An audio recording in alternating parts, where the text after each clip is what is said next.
बहुत पहले समय की बात है। एक जमींदार था। उसकी दो बेटियां थीं। वह अपने दोनों बेटियों से बहुत प्रेम करता था। एक दिन उसकी पत्नी बहुत बीमार हो गई और वह अपने पति से बोली, सुनो जी, अगर मुझे कुछ हो गया तो आप दूसरा विवाह मत करना, क्योंकि कोई और मेरी बेटियों को माँ जैसा प्यार नहीं देगा। अरे पगली, ऐसा क्यों बोल रही है? तुझे कुछ नहीं होगा और मैं दूसरी शादी कभी नहीं करूँगा। दिन पे दिन उसकी पत्नी की तबीयत और ख़राब होती जा रही थी और एक दिन उसकी मृत्यु हो जाती है। जमींदार अपनी दोनों बेटियों का पालन पोषण नहीं कर पा रहा था, इसीलिए रिश्तेदारों के कहने पर उसने दूसरी शादी कर ली। दूसरी पत्नी जमींदार की दोनों बेटियों से बहुत नफरत करती थी। वे दोनों सौतेली माँ को फूटी आंख भी नहीं भाती। एक दिन जमींदार कुछ काम से बाहर गया था। सौतेली माँ ने उन दोनों बहनों को बहुत काम करवाया और उसे कुछ खाने पीने को भी नहीं दिया। भूख प्यास के कारण दोनों घर के बाहर बैठकर रोती रही, धूप में बिलखती रही, पर उसकी सौतेली माँ ने उसे अंदर नहीं बुलाया। प्यास के कारण जब उसकी सांसें सूखने लगी, तब वह घर के पीछे एक पेड़ के नीचे जाकर बैठ गई। उधर जब जमींदार के आने का समय हुआ, तो उसकी सौतेली माँ रोना पीटना लेकर बैठ गई। हाय राम, इन दोनों बहनों ने तो मेरा जीना हराम कर दिया है। दोनों ने मेरे सर पर जोर से बेलन मारा और मेरे सर से खून भी निकाल दिया। जमींदार जब घर के अंदर गया, उसने देखा उसकी पत्नी के सर से खून निकल रहा है। अरे भाग्यवान, यह कैसे हुआ? यह सब तुम्हारी बेटी की ही करतूत है। उसी ने मेरे सर पर मारा है। अगर वह दोनों इस घर में रही तो मैं यह घर छोड़कर चली जाऊंगी। अरे भाग्यवान, वो दोनों तो बच्ची है, गलती हो गई होगी, पर उसकी पत्नी ने तो ठान ही लिया था, उन दोनों को तो घर से निकलवा कर ही रहेगी। सुनो जी, इस घर में तुम्हारी बेटी रहेगी या मैं रहूँगी? जमींदार सोचने लगा, अगर मैंने इसे घर से निकाल दिया तो मेरा घर कैसे चलेगा। उसने घर के बाहर लिखवा दिया कि अगर मरी हुई माँ की बेटी हो तो घर छोड़कर चले जाना, और अगर सौतेली माँ की बेटी हो तो घर के अंदर चले आना।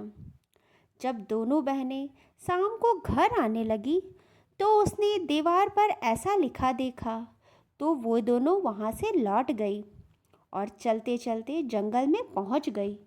दोनों ने लकड़ी इकट्ठा की और पत्थर से आग जलाकर सेकने बैठ गई। छोटी बहन को नींद आने लगी तो बड़ी बहन ने कुछ पत्ते तोड़कर अपनी छोटी बहन को उस पर सुला दिया। दोनों उस जंगल में थी। यह सब भगवान शिव और पार्वती देख रहे थे। पार्वती जी बोली, हे स्वामी, इन दोनों के साथ बहुत गलत हो रहा है, कृपया कर आप उनकी सहायता करें। देवी, इन दोनों के भाग्य में जो लिखा है वह तो होकर ही रहेगा। पर माता पार्वती हट कर बैठी।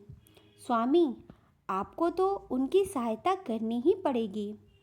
पार्वती जी के हट के कारण शिव जी को उनकी बात माननी पड़ी। शिव जी ने अपने जादू से दो फल प्रकट किए, एक कच्चा फल और एक पक्का फल, और बोला, जो कच्चा फल खाएगी वह रानी का सुख भोगेगी, और जो पका हुआ फल खाएगी उसका विवाह राजकुमार के साथ हो जाएगा। शिव जी ने वह दोनों फल उन दोनों बहनों के पास फेंक दिया। बड़ी बहन की नज़र उस फल पर पड़ी। उसे भूख भी जोरों से लगी थी, तो उसने सोचा, क्यों ना मैं फल खा लूँ। पका फल मैं छोटी के लिए रख देती हूँ और कच्चा फल मैं खा लेती हूँ। उसने कच्चा फल खा लिया। फिर उसे जोरों से नींद आने लगी और वह भी सो गई। जब छोटी बहन की नींद खुली तो उसने देखा एक पका हुआ फल उसके पास पड़ा हुआ है। उसे भी बहुत जोरों से भूख लगी थी और उसने वह फल खा लिया। फिर वह सोचने लगी, मैंने तो यह फल खा लिया है और बड़ी बहन तो भूखी होगी, तो मैं भी उनके लिए फल ले आती हूँ। फिर वह फल के तलाश में जंगल की ओर जाने लगी। चलते चलते उसे कोई फल ना मिला। फिर वह सोचने लगी, मैं चलते चलते काफ़ी दूर आ गई हूँ, मुझे वापस जाना चाहिए। बड़ी बहन मुझे ढूंढ रही होगी। जब वह पीछे मुड़ी तो वह रास्ता भूल चुकी थी और गलत राह में आगे बढ़ने लगी और चलते चलते एक गांव में पहुंच गई। उस गांव में कुछ घर बने हुए थे, पर सारे घर के दरवाजे बंद थे। यह देखकर उसे बहुत हैरानी हुई।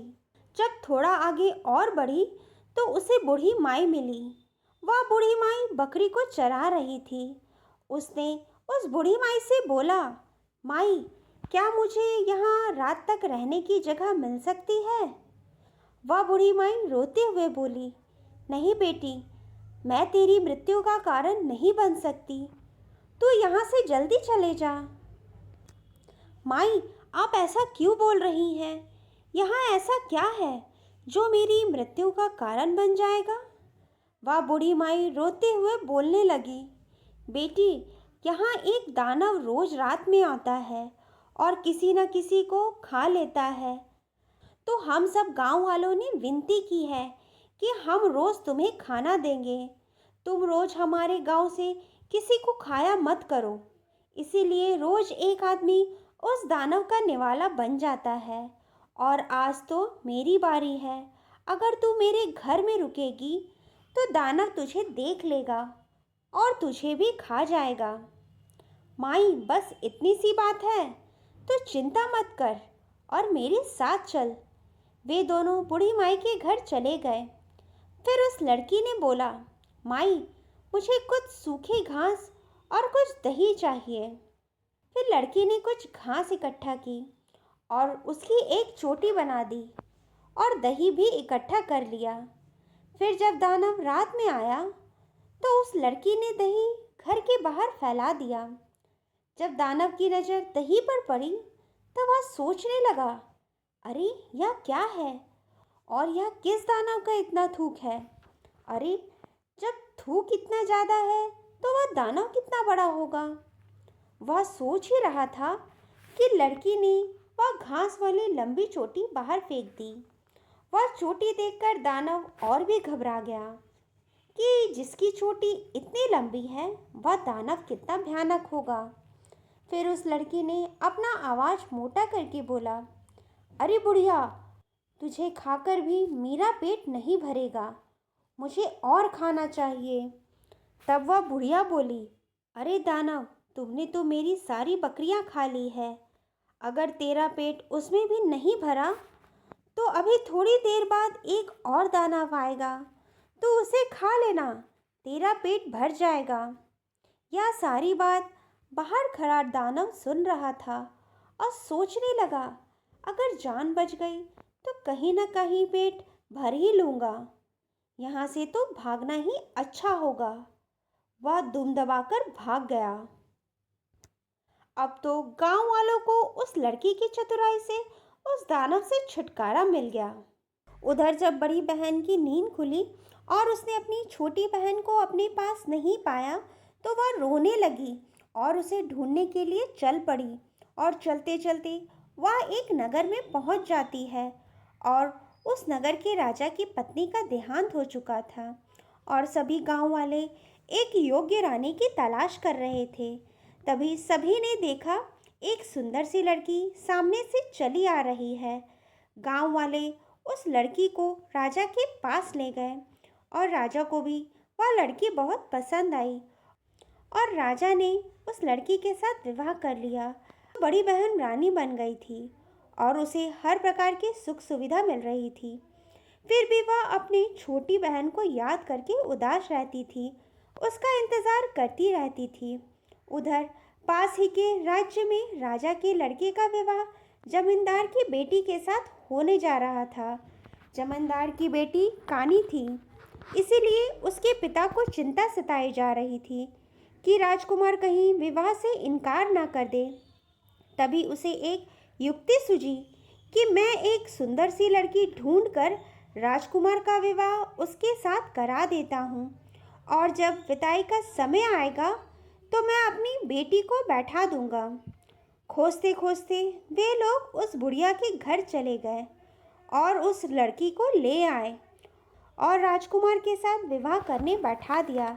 जब उन दोनों का विवाह हो रहा था तो लड़की ने राजकुमार के रुमाल पर सारी बात लिख दी और उसे जेब में डाल दिया। जब राजकुमार ने खाना खाया और हाथ पोंछने के लिए वह रुमाल निकाला तो राजकुमार ने सारी बातें पढ़ ली।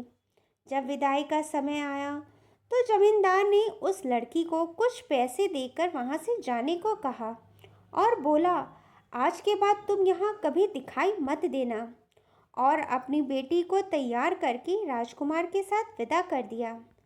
जब वे लोग महल में पहुँचे और राजकुमार ने उस लड़की को देखा तो वह समझ गया कि यह लड़की वह नहीं है। राजकुमार ने उस लड़की को जमींदार के घर वापस भिजवा दिया और बोला, मैं इसे नहीं रख सकता। फिर जमींदार अपनी बेटी को लेकर राजा के दरबार में पहुँचे और बोले कि राजा साहब, मुझे न्याय दो। राजकुमार ने मेरी बेटी के साथ विवाह किया और उसे छोड़ दिया। फिर राजकुमार को दरबार में बुलाया गया और राजकुमार ने उस रुमाल पर लिखी सारी बात राजा को बता दी। वहाँ रानी भी बैठी हुई थी। तब रानी सारी बात समझ गई कि वह लड़की और कोई नहीं, मेरी ही बहन होगी। तब रानी ने बोला, वह लड़की कहाँ है? मैं उससे कुछ पूछना चाहती हूँ। तब जमींदार से पूछा गया कि वह लड़की कहाँ है। तब जमींदार ने बोला, एक बुढ़िया के घर, वहाँ हमें मिली थी, शायद वहीं होगी। राजा ने अपने कुछ सैनिकों को बुढ़िया के घर भेजा और उस लड़की को बुलवाया। जब वह लड़की राज दरबार में आई तो रानी ने उसे देखते ही पहचान लिया। अरे, यह तो मेरी बहन है। फिर जमींदार को कारागार में डाल दिया गया और उस लड़की के साथ फिर से राजकुमार का विवाह कराया गया और अब सब खुशी खुशी एक साथ रहने लगे। तो दोस्तों, कहानी अच्छी लगी तो लाइक करना ना भूलें और ऐसी ही कहानी देखने के लिए हमारे चैनल को सब्सक्राइब करना ना भूलें। राधे राधे।